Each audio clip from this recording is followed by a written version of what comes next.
This house belongs to me, my husband, and my in-laws. It should have been bought with the money Grandma left for us. Her shrill voice made my eardrums vibrate unpleasantly. The owner of that voice was my younger sister, Ashley. She was now standing firmly in the living room of my lakeside vacation home, the one I obtained after 5 years of backbreaking effort, worth a full $1 million. Just a few minutes earlier, I had been sinking comfortably into my armchair, enjoying a quiet reading session with nothing but the gentle sound of waves as background music. That sanctuary, that sacred moment, was mercilessly shattered by the arrival of an uninvited guest. For a second, I couldn't even process what she was saying. My thoughts simply stopped. Grandma's inheritance? It was true that after Grandma passed away, her assets were legally divided equally between us sisters. I received my share as well. But how did that possibly connect to this vacation home? The inheritance had been such a small amount, nowhere near enough to buy this place. Did she really think I had stolen from her? What are you talking about, Ashley? I bought this place with the money I earned myself. I saved for 5 years. I didn't use a single cent of your money. At my calm rebuttal, Ashley snorted. Liar. Her sharp voice cut through the air. There's no way someone like you could make that kind of money by working honestly. You must have been hiding Grandma's inheritance from us. That's the only explanation. Thief. Baseless delusions. And yet her eyes held the absolute conviction of someone who believed she'd uncovered the truth, filled with hatred. As I stood there unable to even respond, Ashley's husband, who had been standing behind her as if hiding, stepped forward with an insulting grin. Come on now, Mandy, quit making pathetic excuses. How about you just admit what you did? If you do, maybe we'll spare you from having to deal with the police. He looked me up and down as if appraising me, his voice dripping with mockery. You must have been desperate to show off, stealing family money just to buy a place like this. With that one sentence, the heat in my head cooled instantly. So that's how it is. After I moved out, I shared almost nothing about my life with them. It was to avoid interference and jealousy, but because of that, the version of me that existed in their minds had been frozen in time for years. They know nothing about the fact that I run a consulting firm, nor about the 5 years of struggle I fought through to build it. So to them, the idea that I could afford this place any other way simply didn't exist, except by stealing the inheritance. I looked straight at my brother-in-law, who wore that insulting grin, and at my sister, who stared at me with hatred, and said quietly, If you truly believe I stole Grandma's inheritance, then the solution is simple, isn't it? My unexpectedly composed voice made the two exchange uncertain glances. You can ask the lawyer who handled the inheritance. I can open all my bank records. You'll see immediately that I didn't steal a single cent. It was the most logical, and frankly, the only reasonable way to clear this absurd accusation.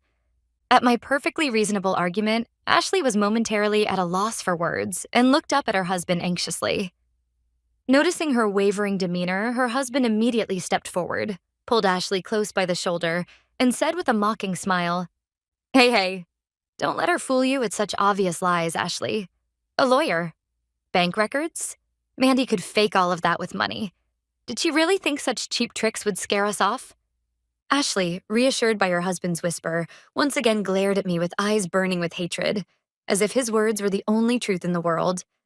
With growing confidence, he continued, Don't worry.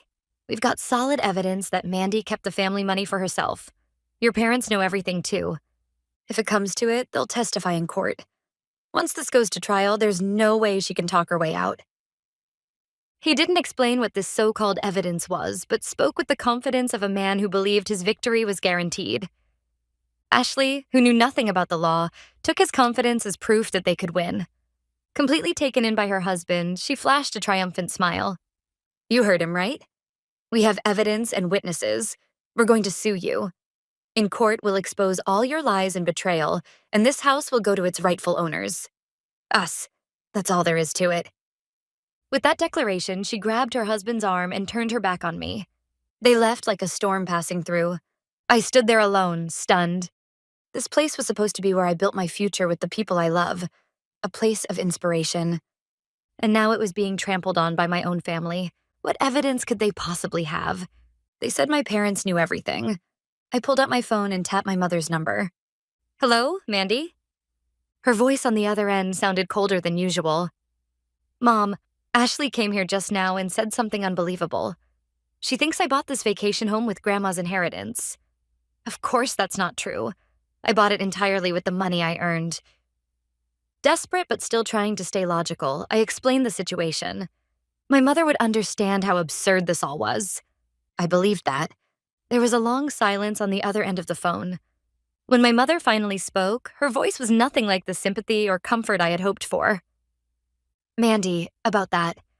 The money your grandmother left was supposed to go toward a new house for Ashley, her husband, and his parents. That was the agreement. What? I've never heard anything like that. The inheritance was supposed to be divided equally by law. My desperate protest was cut down by one sharp sentence.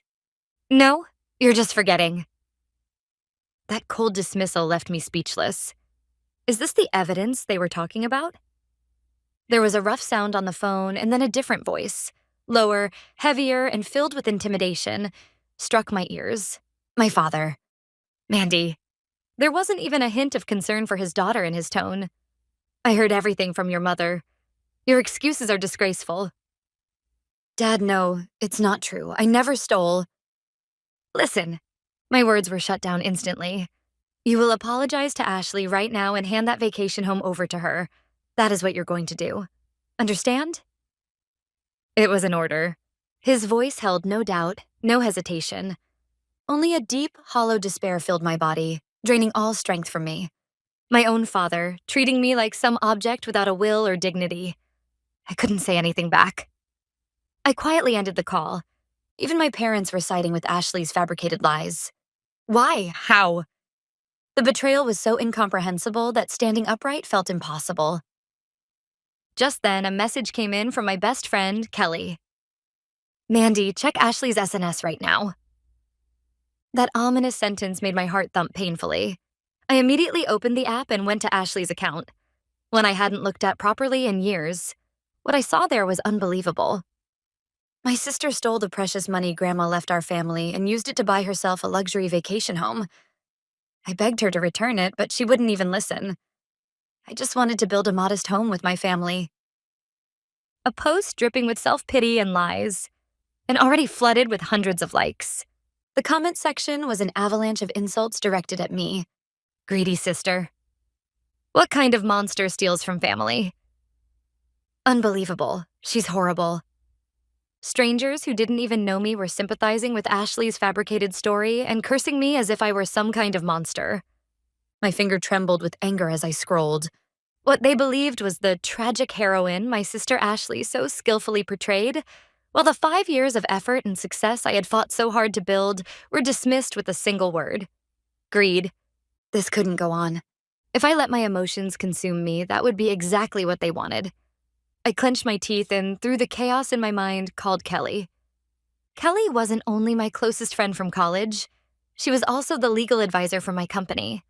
From the day I started my business, she had supported me both professionally and emotionally.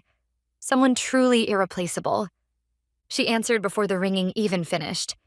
Mandy, you saw the message, right? The moment I heard her voice, the tension inside me nearly snapped, and I swallowed back the tears threatening to fall.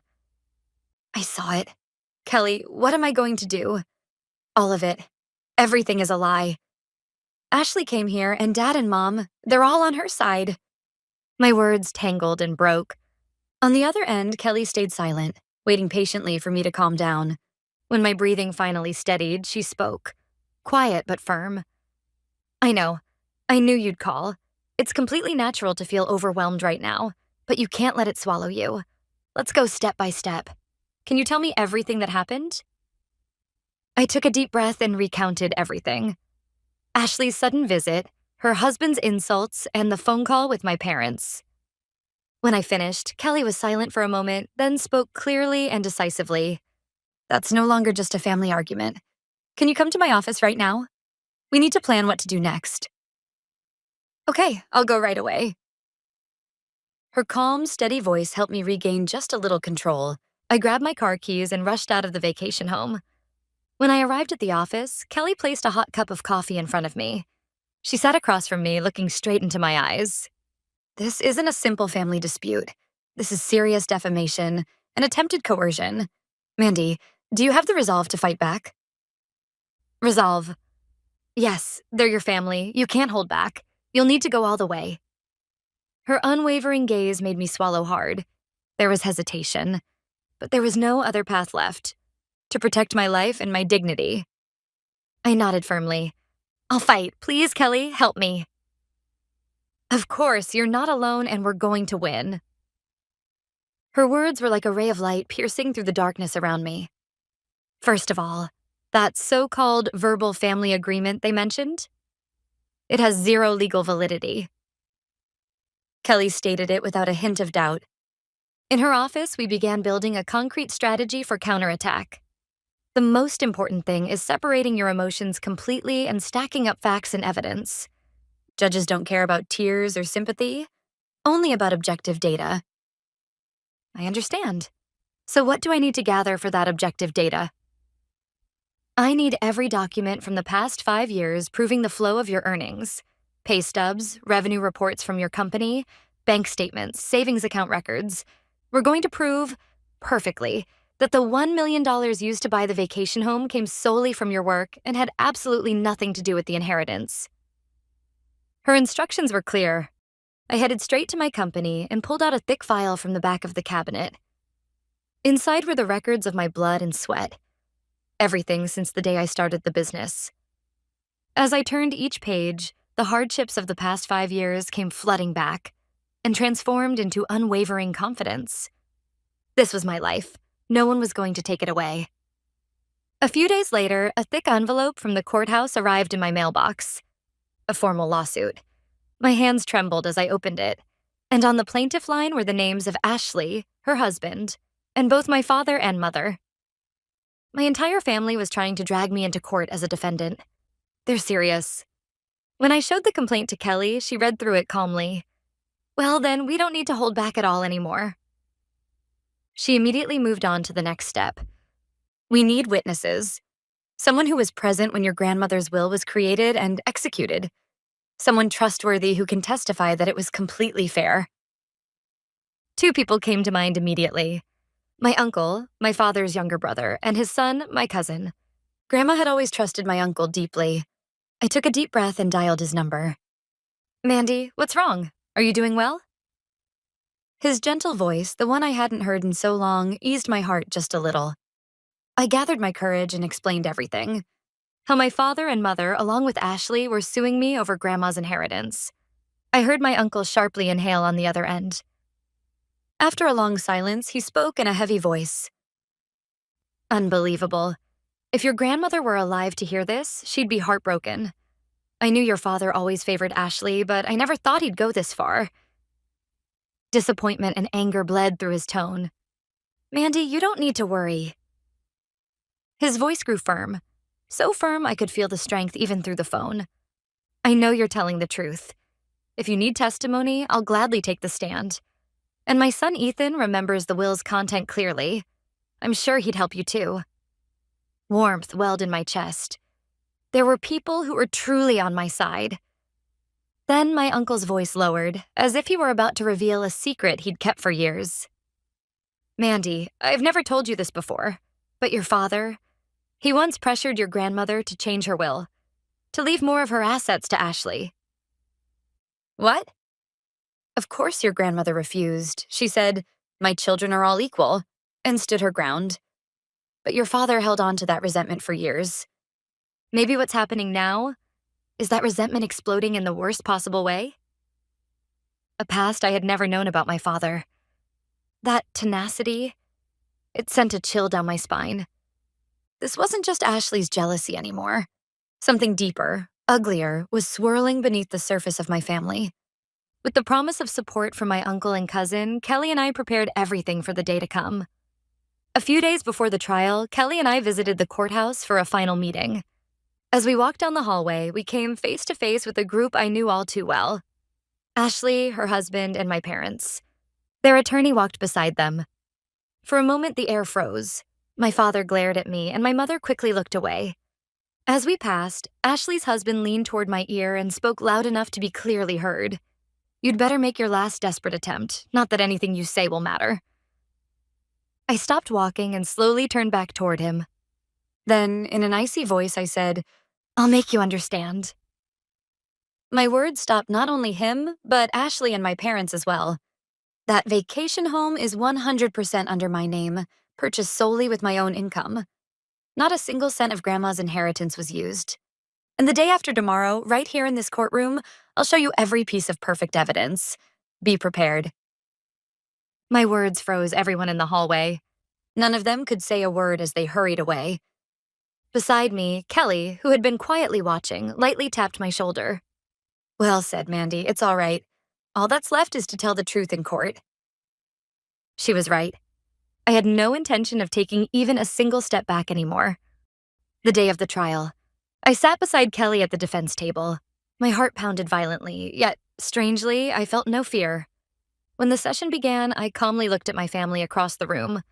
My father with his arms crossed, my mother staring down at her lap, and Ashley glaring at me with watery eyes.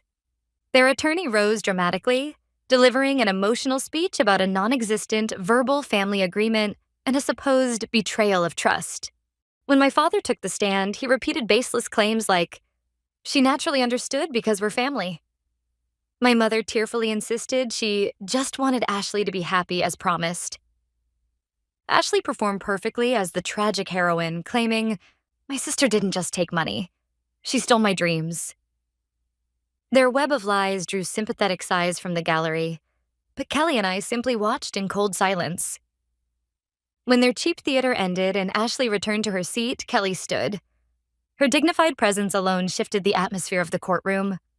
"Your Honor," her voice wasn't loud, but it rang clearly through the room. "The plaintiffs have relied purely on emotional arguments. We will present only facts and evidence." She then called the first witness, my uncle. When Kelly asked about the will, my uncle stated firmly, "The will was extremely simple. Everything was to be divided equally. No special conditions, no separate promises. Nothing else was ever written." The plaintiff's side stirred uneasily. Kelly pressed forward. "Is it true that Mandy's father attempted to persuade the grandmother to alter her will before her passing?" My uncle closed his eyes briefly in pain. Then he looked straight at the judge and answered, "Yes. Unfortunately, my brother repeatedly urged her to leave more assets to Ashley, but valuing fairness above all, she refused every time." A heavy silence filled the courtroom. My father's face turned crimson as he clenched his fists. My mother covered her face, trembling. Ashley looked incredulous, glancing back and forth between our parents and my uncle. Next, my cousin Ethan took the stand and firmly confirmed everything his father had said. Their lies collapsed under the weight of the testimony of trusted third parties. Then Kelly presented the decisive evidence: my complete income and savings records from the past 5 years. These documents prove that the $1 million used to purchase the vacation home came entirely from Mandy's own earnings. As the judge reviewed the thick file in silence, my father turned pale and my mother hung her head low. Against solid, irrefutable facts, their lies had no defense. Eventually, after reviewing all the documents, the judge quietly looked up. As if on cue, Kelly delivered the final blow. "Your Honor, we have one more piece of evidence demonstrating the malicious behavior of the plaintiffs." She approached the clerk with a new document. "This is the police report filed just days before the lawsuit was initiated regarding the plaintiff, Ashley, attempting to trespass on the defendant Mandy's vacation property." Ashley let out a short, panicked gasp. Their attorney hurried to object. "Objection. That has absolutely no relevance to the matter of inheritance." But Kelly cut him off, calm and controlled. "Yes, it is very much relevant. This record clearly demonstrates that the plaintiffs acted despite knowing they had no legal ownership, while still believing, without any basis, that they somehow had a right to the property. It proves their willingness to resort to illegal actions to force that delusion into reality." Kelly turned toward Ashley, her voice quiet yet unyielding. "You attempted to open the door to Mandy's vacation home using a key that did not belong to you, didn't you?" "No. I just wanted to see what it looked like inside." "Just a little." Ashley tried to defend herself through tears, but it only dug her grave deeper. Admitting fault while making emotional excuses held no power in a courtroom. Their lawyer was completely speechless, wiping sweat from his forehead. The outcome was obvious to anyone. At last, the judge looked directly at each of my family members seated at the plaintiff's table, his gaze sharp, authoritative. I will now deliver the verdict. The courtroom held its breath as his emotionless voice echoed. This court finds no evidence that any inheritance funds were used for the purchase of the property. The entirety of the money originated from the defendant's personal income. Furthermore, the alleged verbal family agreement holds no legal validity. Based on these facts, the court concludes that the plaintiff's claims are entirely without merit. Therefore, the ruling is as follows. The plaintiff's complaint is dismissed in full. The sharp crack of the gavel echoed, and strength drained from my entire body. Beside me, Kelly gripped my hand firmly. As my family stared on in despair, the judge continued with an unusually severe statement. Additionally, the court determines that this lawsuit was an unjust and malicious action based on blatant falsehoods. Therefore, the plaintiffs are permanently prohibited from filing any similar claim against the defendant in the future. A permanent injunction on refiling. It meant they would never again be able to drag me into court. A perfect, absolute victory. Ashley collapsed to the floor, whispering, "No, this can't be." After the hearing ended, Kelly and I walked out into the hallway, where my father stood waiting, his face burning with rage. "Mandy, don't you dare think this is over. We're still family." The moment I heard those words, something snapped inside me. For the first time in my life, I faced him head-on and answered everything I had swallowed for years. Family? A family doesn't drag someone into court with lies. A family doesn't try to steal what someone else worked their whole life for. My mother reached out to grab my arm, tears streaming down her face, but I shook her off. "Mandy, please. I don't want to fight anymore." I didn't want to fight either, but Ashley and you all forced this. My voice was cold, and you lost. I turned my back on them and walked away with Kelly. During the drive back from the courthouse, I stared blankly out the window beside Kelly. "It's really over, isn't it?" When I murmured to no one in particular, Kelly smiled gently at the wheel. Yet still, a small thorn remained in my heart. My father's words in the hallway, "We're still family." Those words pulled me sharply back to reality.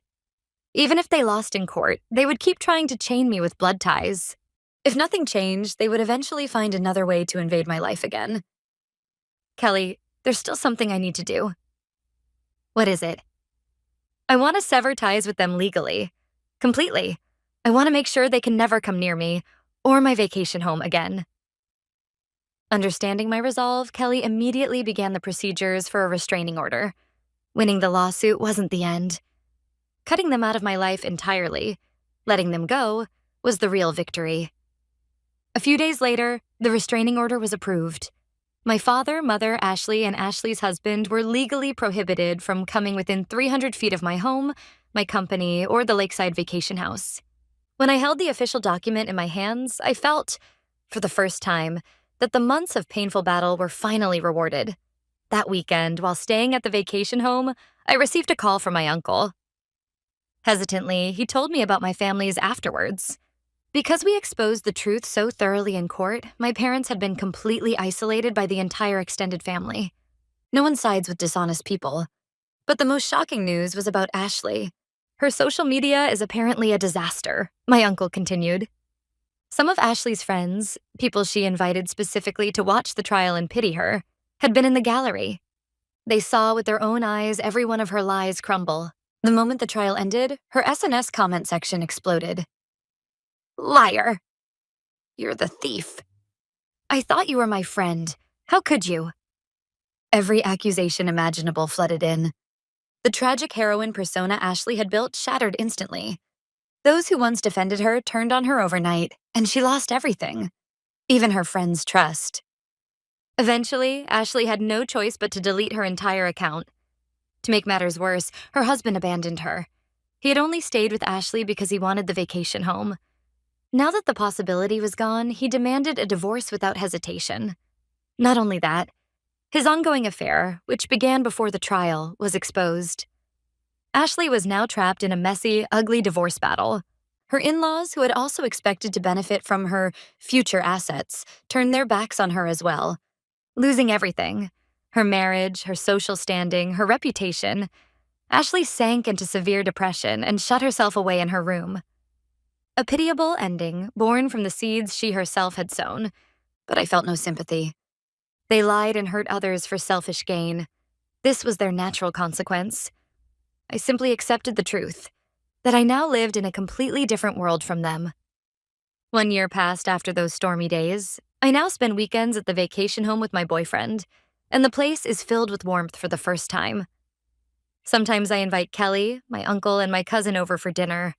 Watching their smiles, I finally understood. Blood is not what defines a family. Family is the people who stand beside you when you're on the edge of despair, the ones who reach out their hand and fight with you. They are my true family.